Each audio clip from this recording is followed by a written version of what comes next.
And we are here for the NCAA Women's College Hockey scores for start at 2025. So we have number 1 Wisconsin defeats number 5 Minnesota 4-3. Number 13 Northeastern over London 6-1. Number 3 Minnesota defeats number 10 St. Cloud State 5-3. Minnesota goes to 6-0 this season. Minnesota's unbeaten this season.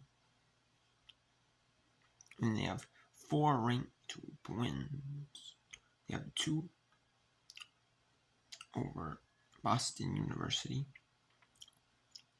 They have 2 from them. They have 2 from St. Cloud State.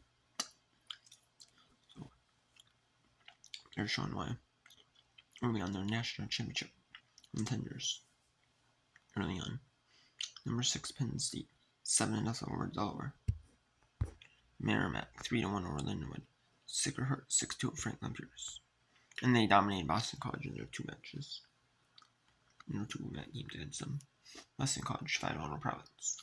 St. Michael's 3-1 over Long Island University. Minnesota State 3-0 over St. Thomas, Minnesota.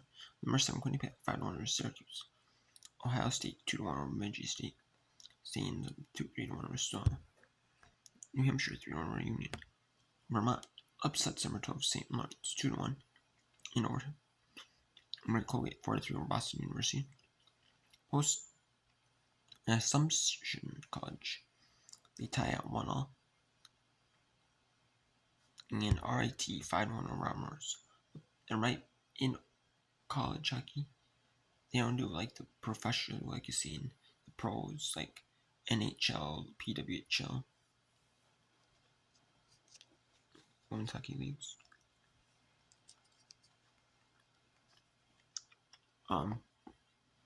They do it to where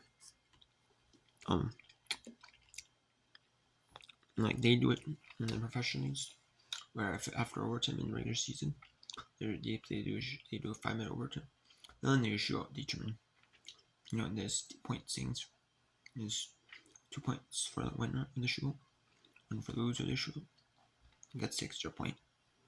And in regulation, if you win without going to overtime, you get 3 points for the win, 1 for the loss, none for the loss.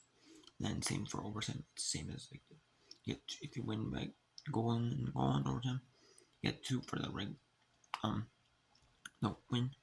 for the loss. But in college hockey, they play the 5-minute overtime period, and after the 5-minute overtime period, they call it a tie in NCAA. They call it a tie. They do not do a shootout to determine the winner. However, in conference play, if it's a conference game, they will do the shootout to determine who gets the extra point in the standing in like the overall like conference standings. You'll see like wins, losses, and then maybe like instead of ties, you might see ties. That might be like shootout wins. It could be 2. Knowing that, what was a tie?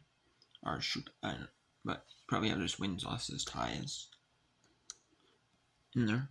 But the number of points you'll see might not add up. So a tie would be like 1-1, would be splitting the points at 1. Extra points, like soccer, they split the points at 1.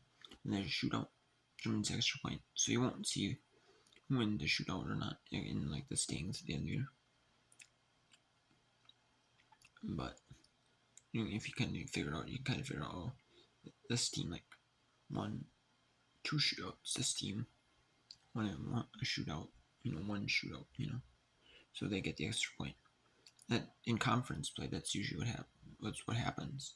They do a shootout, and that determines the extra point. In so they do. But in like non-conference, it doesn't matter because it's not like professional hockey. In like professional leagues where points are scored from the first game, the last game of the season? No, it's only the points are only counted for conference play to determine the seeding.